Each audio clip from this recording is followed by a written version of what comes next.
ขอนอบน้อมแด่พ่อแม่ครูบาอาจารย์ขอเจริญสุขเจริญพรออกตนญาติโยมญาติธรรมทั้งหลายผู้ใดเลื่อนมาเห็นคลิปนี้ก็ฝากกดไลค์กดแชร์หน่อยเด้อออกตนญาติโยมเพื่อเป็นกระบอกเสียงเพราะว่าพ่อแม่ครูบาอาจารย์เพิ่นก็ได้เฮ็ดหนังสือแจ้งการออกมาแล้ว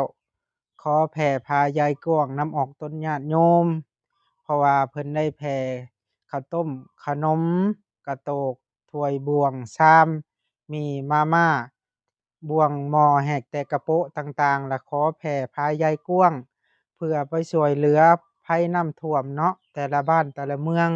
เพราะว่าช่วงนี้ก็น้ำท่วมหนักบ่มีวันสิลดลงเลยเนาะมีแต่ไหลมาเรื่อยๆเพราะว่าออกตนญาติโยมบางบ้านที่ถูกภัยน้ำท่วมก็บ่มีอิหยังจะกิน อิหยังจะใช้เนาะว่าเพราะว่าเครื่องใช้ของสอย